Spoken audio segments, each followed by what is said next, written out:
Hey guys, welcome back to part 2 of this How to Draw Manga Trees series.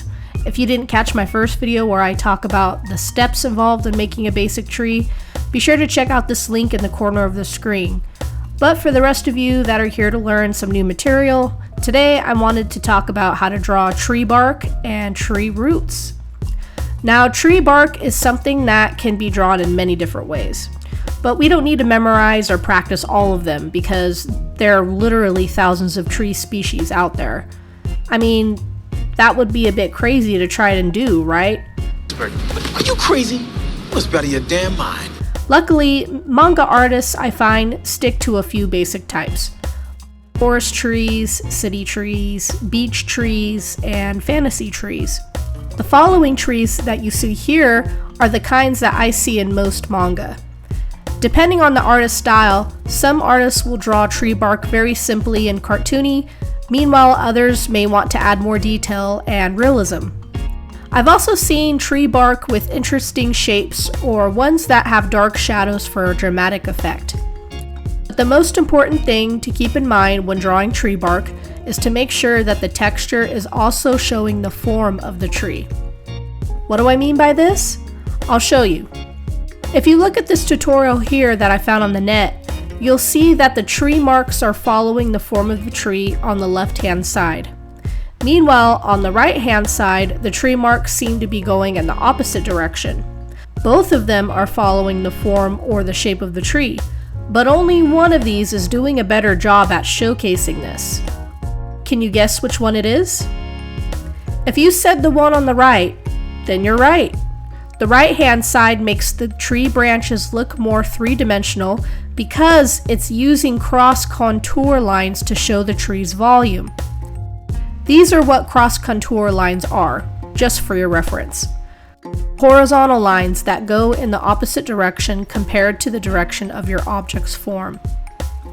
Now, I'm going to throw in a little wrench into my logic by showing you this second tutorial. Both of these trees do not have any cross-contour lines, but one of these trees still looks good, the one on the right. Why is that? I thought you had to have the cross-contour lines when drawing tree marks. Okay, you know what? You out of your damn mind. The short answer is no. You don't always have to have these cross-contour lines. Some professional artists use them, and some don't. You just have to make sure that your tree marks are showcasing the volume of the tree in some way. If that means your lines have to wrap around the tree as your marks are going up, then that works better than if your marks are just going up the tree in a straight line. Hopefully that makes sense. I know it's a little confusing to understand, so I tried doing this myself just to test out this theory, and this is what I've discovered. These are the kinds of tree markings that look good versus the ones that don't. Whew, okay. Now that we got the basic concepts out of the way, let's move on to the next thing. So, how do you actually draw these different kinds of tree bark? I'll show you. This tree that I'm drawing here is a style that you will see a lot in manga. In order to get this texture, all I have to do is draw disconnected lines following the form of the tree. Then I will go back and add these horizontal hatching marks, or cross-contour lines, along the sides of the lines. I may decide to add in a few hatching marks on the opposite side of the line too, wherever I see fit, but that's pretty much how I did it. Let's look at some other examples online of how other people draw tree bark. Like I said before, there are a lot of different ways you can do this, because there are a lot of different species of tree, but its overall purpose is to help show the tree's form and unique design. Here are a few step-by-step tutorials on how to make some of these marks, which I highly recommend you look into if you can. I'll draw some more of my own so you can study and practice these on your own. These first two textures that you see here, you might find them in a forest. These could be your everyday pine trees that you find in the woods. These next two you might find in a suburban area, a city, or a park. Maple trees, birch trees, oak trees, species like that. Finally, the last two trees you might find in a jungle. One of these textures looks like it's been wrapped up in layers of vines. The other one looks like it has some interesting crevices throughout the tree bark. Once I'm done with the basic markings, I go back to add in shadow to each tree. You don't always have to be this dramatic with the shading when you're drawing trees. You could decide to use a light gray color instead. But I'm just doing this to show you what it could look like when fully rendered. Now here is one more texture that is a little bit more difficult and complicated to do. You must be out of your day. It involves using splotches of black and white in the very darkest and lightest areas. Then, you will build up shadow by adding more layers of hatching. The more layers you add, the darker the tree is going to look because of the combined hatching marks.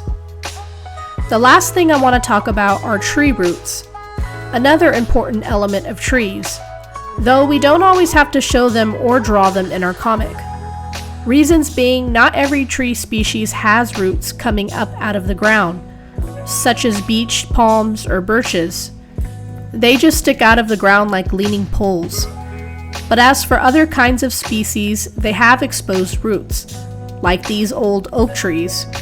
Or even for a fictional example, take the Banyan Grove tree in Avatar: The Last Airbender. The creators of the show made the roots of this tree so large and expansive that the characters were able to not only walk on them, but use the roots' connections to feel the environment around them. Pretty cool, right? But I digress. For further study of tree roots, let's take a peek at what's going on under the ground.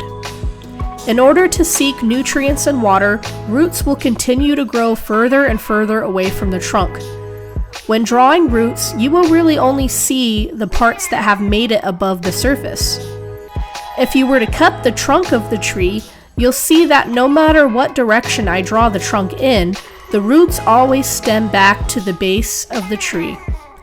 It's almost like the shape of a sun. Let's try to draw some of these tree roots for ourselves. The trick to drawing these is to place marks to show the cylinder form of the roots, the cross contour lines that we talked about before.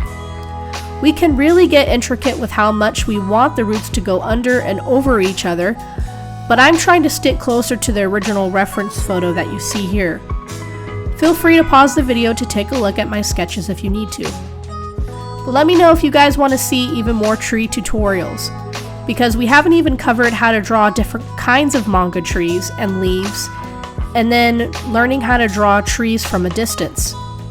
If that would be something you'd be curious to learn how to draw, shoot me a thumbs up sign and a tree emoji in the comments. But that about covers the basics to drawing a tree. If you did not watch part 1 of my video, please check out the link in the description. But other than that, I'll see you guys soon in another video. Ta-ta for now.